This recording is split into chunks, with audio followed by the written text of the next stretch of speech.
Episode 2 की शुरुआत में हम एक बुड्ढे को देखते हैं जिसके सामने कुछ लड़कियां खड़ी हुई थी। वो उनसे कहता है, मैं तुम सभी को काफी अच्छे पैसे दे रहा हूँ, इसीलिए अपना काम सही से करना। उस भद्दे से फैमिलिया कैफे को बर्बाद कर दो। और दोस्तों, तुमने उस बुड्ढे को पहचाना कि नहीं, कमेंट में बताओ। इसके बाद हम हयातो को देखते हैं जिसे न जाने क्यों ओका के साथ उसके पिता से मिलने के लिए जाना पड़ रहा है, क्योंकि पिछली बार जब ओका अपने घर गई थी अपनी बहन के साथ बात करने, तभी उस कमरे में उसके पापा आ जाते हैं और उनसे पूछते हैं, तुम दोनों किस बारे में बातें कर रही हो। सुकीका बताती है कि ये जिस कैफे में काम करती है, हम उसके ओनर के बारे में बात कर रहे हैं। वहाँ हर कोई उसे बहुत पसंद करता है। ये बात सुन ओका के पापा कहते हैं, शायद से वो बहुत मेहनती होगा। लेकिन जैसे ही ओका के पापा को पता चलता है कि कैफे के ओनर की उम्र 19 साल है और उस कैफे में जो 5 लड़कियां काम करती हैं, उनमें से 3 तो उससे प्यार भी करने लगी हैं। और ये बात सुन ओका के पापा परेशान हो जाते हैं और कहते हैं, ओका अगली बार अपने बॉस को घर पर जरूर लेकर आना। और ये सारी बातें सुन हयातो समझ जाता है कि आखिर बात क्या है। शायद से तुम्हारे पिता नहीं चाहते कि तुम इतने कम उम्र के लड़के के साथ काम करो। अगले सीन में हम हयातो को ओका के घर में देखते हैं। ओका के पापा हयातो को बैठने के लिए कहते हैं, मैंने तुम्हारे बारे में बहुत कुछ सुना है। और इसके बाद हमें पता चलता है कि ओका के पिता कीका से हर वक्त यही पूछते रहे कि ओका और उसके बॉस के बीच कुछ चल तो नहीं रहा। और परेशान होकर कीका अपने पिता से ये कह देती है कि ओका अपने बॉस को डेट कर रही है और उसने बाकी की लड़कियों से भी कह दिया है कि वो उसके बॉयफ्रेंड से दूर रहे। और ये बात सुनते ही उसके पिता दरवाजा खोलकर पूछते हैं कि क्या कहा तुमने। सो ओका अपने पिता के ऊपर पानी डाल देती है और अब वो हयातो से पूछते हैं, तुम और ओका कितने वक्त से साथ हो। हयातो कहता है, लगभग 7 महीने। तुम फ्यूचर में क्या करने का सोच रहे हो। उसका पिता होने के नाते मैं जानना चाहता हूँ कि तुम अपने भविष्य को लेकर कितने सीरियस हो। मैं शुरुआत में हर एक चीज धीरे धीरे करना चाहता हूँ ताकि ओका को अपने काम की इतनी चिंता न रहे। अगर तुम्हारा प्लान काम नहीं किया तब तुम क्या करोगे। क्या ओका को निकाल दोगे। आपकी ही तरह मैं भी ओका को अपना परिवार मानता हूँ। मैंने वादा किया है कि मैं 1 साल तक चीजों को बेहतर बनाने के लिए अपनी पूरी कोशिश करूँगा, चाहे इस 1 साल में मुझे कुछ भी करना पड़े। इसीलिए सर, मैं आपसे कहना चाहता हूँ, आप अपनी बेटी को मेरे हवाले छोड़ सकते हैं। हयातो की बातें सुन ओका के पापा सोचते हैं, क्या ये ओका को अपना परिवार मानता है। कहीं इन दोनों ने शादी करने का फैसला तो नहीं कर लिया। नहीं, ऐसे फैसले ये दोनों इतनी जल्दी नहीं ले सकते। लेकिन तभी ओका कहती है, पापा आपको हयातो को लेकर इतना परेशान होने की कोई जरूरत नहीं है। भले से ही कभी कभार हम दोनों के बीच बहस हो जाती है, लेकिन ये अपने काम को बहुत सीरियस होकर करता है और मुझे उसकी ये बात बहुत पसंद है। ये बात सुन ओका के पिता सोचते हैं, तुम सच में इस लड़के की बहुत परवाह करती हो। दूसरी ओर उनकी ये बातें कीका दरवाजे के पास खड़ी होकर सुन रही थी। लेकिन तभी बगल वाला दरवाजा खोलकर उसकी दादी उससे पूछती हैं, आखिर तुम यहाँ क्या कर रही हो। सो अब कीका अपनी दादी को सब कुछ बताने लगती है। दूसरी ओर अंकल पूछते हैं, अगर तुम्हारा कैफे सक्सेसफुल नहीं हुआ तब तुम क्या करोगे। हयातो कहता है, इस वक्त मैंने कॉलेज से ब्रेक लिया हुआ है तो मैं फिर से पढ़ने के लिए चला जाऊंगा और ग्रेजुएट होने के बाद कोई नौकरी करूंगा। सो अब अंकल हयातो से उसका कॉलेज पूछते हैं, टोक्यो यू। और ये बात सुन अंकल हैरान हो जाते हैं, क्या तुम टोक्यो यू में पढ़ते हो और इस वक्त तुमने उसमें ब्रेक लिया हुआ है। क्या तुम्हारे पेरेंट्स ने तुम्हें ऐसा करने से रोका नहीं। हयातो बताता है कि वो अपने पेरेंट्स को बचपन में ही खो चुका है, जिसके बाद वो अपनी दादी के साथ रहा करता था, लेकिन कुछ वक्त पहले वो भी गुजर गयी और अब मैं उन्हीं का कैफे संभालता हूँ और मैं नहीं चाहता कि उनका कैफे बंद हो जाए।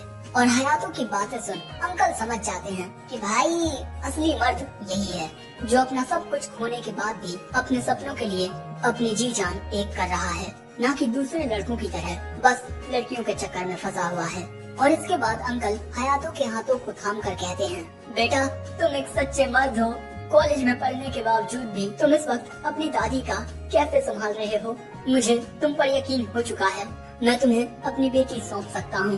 हयातो कहता है, थैंक यू। लेकिन तभी उस कमरे में ओका की दादी आती है और हयातो को देखकर उनके हाथों से चाय के कप छूटकर टूट जाते हैं, क्योंकि हयातो के अंदर उन्हें एक अलग ही शख्स दिखाई दे रहा था और हयातो बिल्कुल उसी की तरह दिखता है। हयातो को देख ओका की दादी की आंखों से आंसू गिरने लगते हैं। वो हयातो की ओर जाते हुए कहती है, कितना वक्त गुजर चुका है, मुझे माफ कर दो, मैं अपना वादा पूरा न कर सकी। और इसके बाद हमें पता चलता है कि ओका की दादी भी अपने जमाने में फैमिलिया कैफे में काम किया करती थी और इनका नाम याई यामा है। और हयातो के अंदर इन्हें जो शख्स दिखाई दे रहा है वो हयातो के दादा थे, मासाहिरो। और ये बात सुनने के बाद दादी जी हयातो को एक एल्बम दिखाने लगती हैं और हयातो को पता चलता है कि वो बिल्कुल अपने दादा की तरह दिखता है, डिट्टो फोटोकॉपी। वो दादी से पूछता है, क्या मेरे ग्रैंडफादर फैमिलिया कैफे चलाते थे? वो बताती है, हाँ, मैं भी वहाँ काम किया करती थी और मासाहिरो हमेशा मुझ पर चिल्लाया करता था। और दोस्तों, हयातो के दादा जिस कैफे को चलाते थे उसका नाम फैमिलिया था, इसीलिए हयातो की दादी ने इनके कैफे का नाम भी फैमिलिया रखा। अब इसके बाद दादी पूछती है, वैसे मासाहिरो ने किससे शादी की? हयातो बताता है, अपनी एक कोवर्कर मात्सुशिमा साचिको से। और ये बात सुन ओका की दादी रोते हुए कहती है, मैं ये बात सुन बहुत खुश हूँ। आगे हयातो बताता है, मेरे पैदा होने से पहले ही मेरे दादा चल बसे और इस साल मेरी दादी भी ओका और दूसरी लड़कियाँ उनकी बहुत परवाह करती थी। और इसके बाद हमें पता चलता है कि एक रात बहुत ज्यादा काम करने के बाद वो थक कर सो जाती हैं, लेकिन इसके बाद वो कभी नहीं उठी। मेरी दादी ने हमेशा अपनी जिंदगी को एंजॉय किया है। वैसे आपने मेरे ग्रैंडफादर के साथ क्या वादा किया था? आप कुछ देर पहले उसी वादे की वजह से माफी मांग रही थी। अब दादी बताती हैं कि वो इतना जरूरी वादा नहीं था। जब मुझे कुछ आउटसाइड सर्कमस्टेंसेस की वजह से अपना काम छोड़ना पड़ा, तब मैंने उससे कहा कि मैं वापस आऊंगी, बस यही कहा था। ये बातें होने के बाद अंकल हयातो से कहते हैं, फिर से जरूर आना बेटा, और अगली बार जब तुम आओगे तो हम साथ में पियेंगे। ओका कहती है कि हयातो सिर्फ 19 साल का है, वो भी शराब नहीं पी सकता। अंकल कहते हैं, अरे तो अगली साल पी लेगा। अब इसके बाद जाते हुए ओका हयातो से कह रही थी, तुम्हें दादी के कमरे में एक फोटो मिली जिसमें पुरानी मेडन्स के नाम थे, तो शायद से वो हमारी दादियाँ होंगी और मुझे नहीं लगता कि ये कोई इत्तेफाक है। हयातो कहता है, ऐसा कुछ भी नहीं है, वो तो बस हमारी दादियाँ एक दूसरे के साथ कांटेक्ट में रहीं। और इसके बाद उन्होंने मेरी दादी से उनकी पोतियों को यहाँ काम पर रखने के लिए कहा। और हो सकता है कि तुम्हारे साथ एक छोटा सा कोइंसिडेंस हुआ हो, लेकिन बाकी की लड़कियों के बारे में हमें कुछ नहीं पता। लेकिन रिहो और अकाने ओका को ये पहले ही बता चुकी हैं कि उनके लिए भी ये एक इत्तेफाक था। हयातो कहता है, अगर ये इत्तेफाक भी हुआ तो मुझे क्या? जिस पर ओका कहती है, हो सकता है कि ये इत्तेफाक किसी वजह से हुआ हो। हयातो कहता है, तुमने जो कहा अगर वो सच है और अगर तुम सभी एक साथ इत्तेफाक से आई हो तो कुछ वक्त में हमें पता चल ही जाएगा कि आखिर इस इत्तेफाक की वजह क्या थी। और हयातो के ये कहते ही वहाँ एक कार आकर रुकती है जो थी इस बुढ़े की। और मैं तुम्हें बता दूं कि ये वही बुढ़ा है जो हयातो की दादी को परेशान किया करता था। हयातो पूछता है, तुम्हें हमसे क्या काम है? जिस पर ओगा कहता है, तुम्हें सच में दूसरों से बात करने की तमीज नहीं है। तुम जैसे जैसे बड़े हो रहे हो बिल्कुल अपने दादा की तरह होते जा रहे हो। ये बात सुन हयातो पूछता है, तुम मेरे दादा के बारे में जानते हो? क्या तुम मुझे उनके बारे में और बता सकते हो?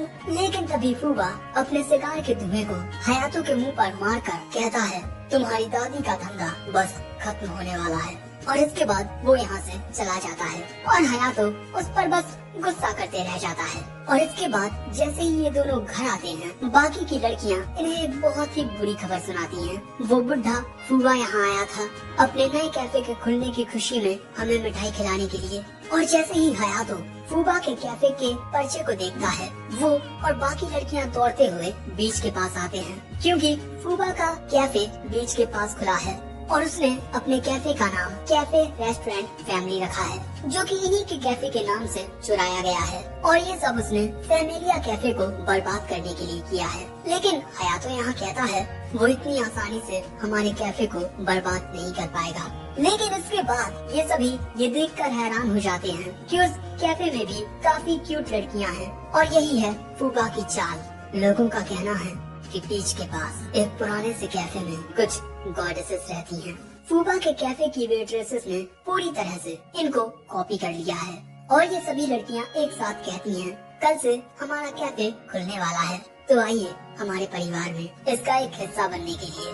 और ये सब होते हुए ये सभी भी देख रहे थे। यहाँ रियो कहती है, हम इतनी आसानी से हार नहीं मानेंगे हयातो, लेकिन हयातो यहाँ कहता है अब हमें दिक्कत होने वाली है। अगले सीन में हम देखते हैं कि सभी लड़कियां ये बताती हैं कि वो इस कैफे में कैसे आई। जैसे शिरागिको उस जगह काम करना चाहती थी जहां उसके पिता की मास्टर थी, यानी हयातो की दादी। रिहो बस एक ऐसी जगह पर काम करना चाहती थी जहां उसे कोई जानता ना हो, और अकाने को समुद्र देखना बहुत पसंद है। और जब एक दिन वो समुद्र किनारे आई तो उसे पता चला कि बीच के कैफे पर लड़कियों को हायर किया जा रहा है, और एमी के साथ भी कुछ ऐसा ही है। और ये बातें सुन ओका कहती है, देखा, हम सभी यहाँ अपनी मर्जी से आए हैं, यानी कि हम सभी के एक साथ मिलने का कोई न कोई रीजन जरूर है। और मुझे लगता है कि हम सभी एक साथ इसीलिए आए हैं ताकि फैमिलिया कैफे को बचा सके।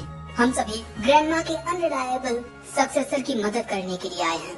तभी रिहो कहती है, उन्होंने हमारे कैफे के नाम के साथ साथ हमारे कॉस्ट्यूम्स और हेयर स्टाइल्स को भी कॉपी कर लिया।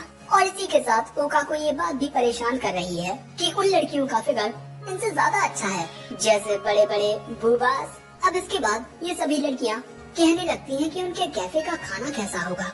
हयातो कहता है, क्यों ना हम इस बारे में पता लगाएं। और इसके अगले दिन हम देखते हैं कि ये सभी फूबा के कैफे में आते हैं। एमी तो एक निंजा वाला मास्क पहन कर आई है, और तभी एक लड़की इनके ऑर्डर लेने के लिए आती है जो ओका की तरह है। लेकिन हयातो कहता है कि इन्हें थोड़ा और वक्त लगेगा।